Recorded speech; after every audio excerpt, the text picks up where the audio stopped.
1 জুলাইৰ পৰা 125 দিনৰ নিশ্চিত কাম লাভ কৰিব গাঁৱৰ মহিলা আৰু পুৰুষসকলে। 1 জুলাইৰ পৰা আৰম্ভ হ'ব VBG ৰেমজি আঁচনি। 1 আগষ্টৰ পৰা অৰুণোদয় আঁচনিৰ ধন মুকলি কৰিব আৰু নতুন হিতাধিকাৰীসকলে। পুনৰ স্বাগতম জনাইছোঁ মোৰ অন্য এটা ভিডিঅ'লৈ। আজি লৈ আহিছোঁ আপোনালোকৰ কাৰণে গাঁৱৰ মহিলা, পুৰুষ আৰু শিক্ষাৰ্থীসকলৰ বাবে ডাঙৰ সুখবৰ। কাৰণ জুলাই মাহৰে পৰা কেইবাটাও নতুন আঁচনি মুকলি হ'ব। 1 জুলাইৰ পৰা 125 দিনৰ নিশ্চিত কাম লাভ কৰিব গাঁৱৰ মহিলা আৰু পুৰুষসকলে। 1 আগষ্টৰ পৰা অৰুণোদয় আঁচনিৰ ধন মুকলি কৰিব আৰু নতুন হিতাধিকাৰীসকলে কি কৰিব লাগিব, কি কৰিব নালাগিব, সকলো ধৰণৰ কথা আজিৰ ভিডিঅ'ত আপোনালোকে জানিব পাৰিব।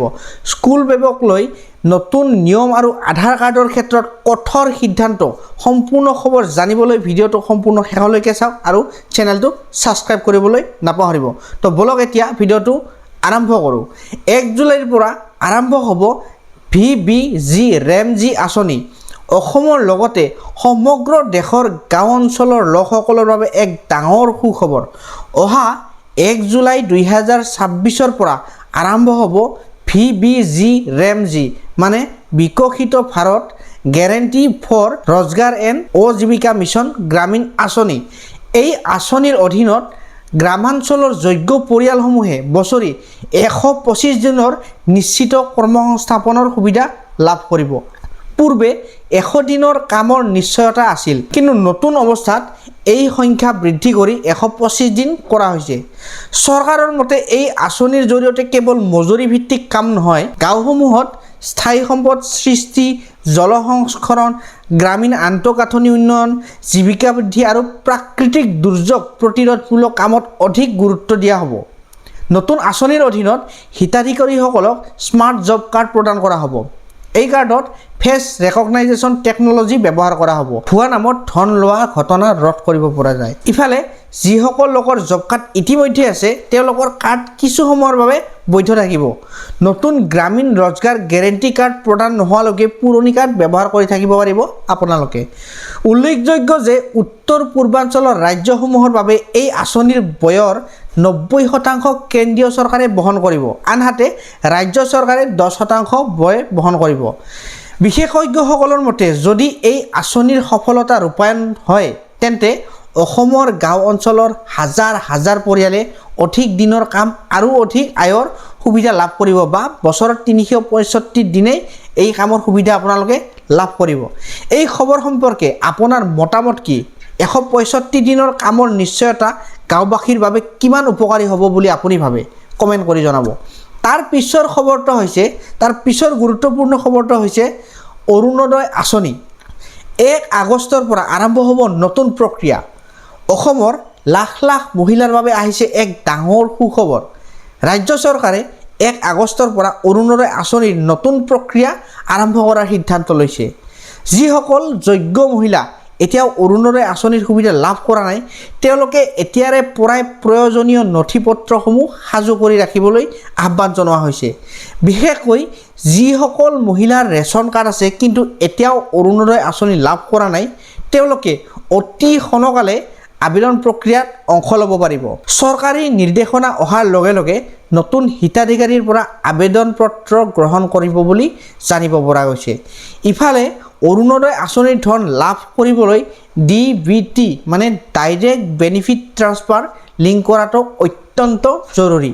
যিসকল মহিলাৰ বেংক একাউণ্টত DBT সক্ৰিয় নাই বা DBT লিংক এতিয়াও নাই তেওঁলোকে অতি শীঘ্ৰে নিজৰ বেংকত গৈ যোগাযোগ কৰি DBT লিংক সম্পূৰ্ণ কৰি লওক। DBT লিংক নাথাকিলে চৰকাৰী সাহায্যৰ ধন একাউণ্টত জমা হোৱাত সমস্যা হ'ব বা যদি আপোনালোকৰ DBT লিংক নাই তেনেহ'লে আপোনালোকে অৰুণোদয় আঁচনিৰ ধন লাভ নকৰিব। গতিকে আপুনি অতি সোনকালে DBT লিংকটো কৰাই লওক, যিহেতু আগষ্ট মাহৰ 1 তাৰিখৰ পৰা অৰুণোদয় আঁচনি আৰম্ভ হ'ব। আবেদনৰ বাবে সাম্ভাব্যভাৱে প্ৰয়োজন হোৱা নথিসমূহ, যিসকলৰ ৰেচন কাৰ্ড আছে কিন্তু অৰুণোদয় আঁচনি পোৱা নাই তেওঁলোকে নতুনকৈ এপ্লাই কৰিলে কি লাগিব? ৰেচন কাৰ্ড লাগিব, আধাৰ কাৰ্ড লাগিব, বেংক পাছবুক লাগিব, মোবাইল নাম্বাৰ লাগিব, ভোটাৰ পৰিচয় পত্ৰ লাগিব আৰু পাছপোৰ্ট ফটো লাগিব। যদিও চৰকাৰে এতিয়াও আনুষ্ঠানিকভাৱে নতুন আবেদন প্ৰক্ৰিয়া জমা লোৱাৰ তাৰিখ এতিয়াও ঘোষণা হোৱা নাই, তথাপিও যোগ্য মহিলাসকলে আগতীয়াকৈ সকলো নথিপত্ৰ সাজু কৰি ৰাখিবলৈ পৰামৰ্শ দিয়া হৈছে চৰকাৰৰ ফালৰ পৰা। সেয়েহে যিসকল মহিলাৰ ৰেচন কাৰ্ড আছে আৰু এতিয়াও অৰুণোদয় আঁচনি লাভ কৰা নাই, তেওঁলোকে নিজৰ সকলো নথিপত্ৰ আপডেট কৰি ৰাখক। লগতে বেংক একাউণ্টত ডিবিটি লিংক আছে নে নাই এবাৰ নিশ্চিত পৰীক্ষা কৰি লওক। তাৰে পিছৰ খবৰটো হৈছে বিদ্যালয়ৰ শিক্ষাৰ্থীৰ বাবে ডাঙৰ সুখবৰ। স্কুল বেগৰ ওজনক লৈ কঠোৰ নিৰ্দেশনা জাৰি কৰিছে চৰকাৰে। দেশজুৰি শিশু শিক্ষাৰ্থীসকলৰ ওপৰত বৃদ্ধি পোৱা স্কুল বেগৰ বোজা কমাবলৈ নতুনকৈ কঠোৰ নিৰ্দেশনা জাৰি কৰিছে চৰকাৰে। শিক্ষাবিদ আৰু স্বাস্থ্য বিশেষজ্ঞৰ মতে অত্যাধিক ওজনৰ বেগ কঢ়িয়াই নিয়াৰ ফলত বহু শিক্ষাৰ্থীৰ পিঠিৰ বিষ, ডিঙিৰ বিষ আৰু মেৰুদণ্ডজনিত সমস্যাত ভুগিবলগীয়া হয় ছাত্ৰ ছাত্ৰীসকলে। এই সমস্যাক লক্ষ্য কৰি শিক্ষাৰ্থী মন্ত্ৰালয়ৰ স্কুল বেগ পলিচি 2020 মানে 2020 চন অনুসৰি বেগৰ ওজন সীমাবদ্ধ কৰাৰ ব্যৱস্থা গ্ৰহণ কৰা হৈছে। নিৰ্দেশনা অনুসৰি কোনো শিক্ষাৰ্থীৰ স্কুল বেগ তেওঁৰ শৰীৰৰ মুঠ ওজনৰ 10%তকৈ অধিক হ'ব নালাগিব। মানে যদি এজন শিশুৰ ওজন 5 কিলো হয়, তেন্তে স্কুল বেগৰ ওজন 5 কিলো ওজনৰ বেছি হ'ব নালাগিব। বিদ্যালয়ত নিয়মীয়াকৈ বেগৰ ওজন পৰীক্ষা কৰাৰ পৰামৰ্শ দিছে চৰকাৰে। শ্ৰেণী অনুসৰি বেগৰ সৰ্বাধিক ওজন প্ৰথম আৰু দ্বিতীয় শ্ৰেণীত হ'ব লাগিব 1.5 কিলোগ্ৰাম, তৃতীয়ৰ পৰা পঞ্চম শ্ৰেণীৰ ওজন হ'ব লাগিব 2 পৰা 3 কিলোগ্ৰাম, ষষ্ঠ আৰু সপ্তম শ্ৰেণীৰ বেগৰ ওজন হ'ব লাগিব 4 কিলোগ্ৰাম আৰু অষ্টম আৰু নৱম শ্ৰেণীৰ বেগৰ ওজন হ'ব লাগিব 4.5 কিলোগ্ৰাম মানে 4.5 কিলোগ্ৰাম আৰু দশম শ্ৰেণীৰ হ'ব লাগিব বেগৰ ওজন 5 কিলোগ্ৰাম। নিয়ম অনুসৰি বিদ্যালয়সমূহে এনে সময়সূচী প্ৰস্তুত কৰিব লাগিব যাতে শিক্ষাৰ্থীসকলে অপ্ৰয়োজনীয় কিতাপ বা বহী কঢ়িয়াই নিব নালাগে। লগতে বেগৰ ওজন নিয়মীয়াকৈ পৰীক্ষা কৰাৰ বাবেও বিদ্যালয়সমূহক আহ্বান জনাইছে। বিশেষজ্ঞসকলৰ মতে অধিক ওজনৰ বেগে শিশুৰ শাৰীৰিক বিকাশত নেতিবাচক প্ৰভাৱ পেলাব পাৰে। সেয়েহে অভিভাৱক আৰু বিদ্যালয়ৰ কৰ্তৃপক্ষ উভয়ে এই বিষয়টো সজাগ হোৱাৰ প্ৰয়োজন আছে। ইফালে বহু ঠাইত ইতিমধ্যে বিদ্যালয়সমূহক ওজন মাপনি যন্ত্ৰ স্থাপন কৰি শিক্ষাৰ্থীৰ বেগ নিয়মীয়াকৈ পৰীক্ষা কৰাৰ নিৰ্দেশ দিয়া হৈছে। নিয়ম উলংঘা কৰিলে ব্যৱস্থা গ্ৰহণ কৰাৰ কথাও উল্লেখ কৰা হৈছে। তাৰে পিছৰ গুৰুত্বপূৰ্ণ খবৰটো হৈছে আধাৰ কাৰ্ডক লৈ 18 বছৰ ওপৰৰ লোকৰ বাবে ডাঙৰ সিদ্ধান্ত। অসম কেবিনেট আধাৰ কাৰ্ডক লৈ এক গুৰুত্বপূৰ্ণ সিদ্ধান্ত কৰিছে। মুখ্যমন্ত্ৰী ডক্টৰ বিশ্ব শৰ্মা ডাঙৰীয়াই ঘোষণা কৰা অনুসৰি ৰাজ্যত 18 বছৰৰ ওপৰৰ ব্যক্তিসকলৰ নতুন আধাৰ কাৰ্ড ইস্যু কৰাৰ ক্ষেত্ৰত কঠোৰ নিয়ম প্ৰযোজ্য হ'ব। এই ব্যৱস্থা সম্পূৰ্ণৰূপে 2027 চনৰ 1 এপ্ৰিলৰ পৰা কাৰ্যকৰী হ'ব। চৰকাৰৰ মতে অবৈধ অনুপ্ৰৱেশকাৰীয়ে আধাৰ কাৰ্ড লাভ কৰাৰ সম্ভাৱনা ৰোধ কৰাৰ উদ্দেশ্যে এই সিদ্ধান্ত গ্ৰহণ কৰিছে। এতিয়াৰ পৰা 18 বছৰৰ ওপৰৰ কোনো ব্যক্তিয়ে সাধাৰণ প্ৰক্ৰিয়াই নতুন আধাৰ কাৰ্ড দিয়া নহ'ব। বিশেষ ক্ষেত্ৰত আবেদন কৰিব লাগিলে জিলা আয়ুক্ত ডিচি জৰিয়তে ৰাজ্য চৰকাৰৰ অনুমোদন ল'ব লাগিব।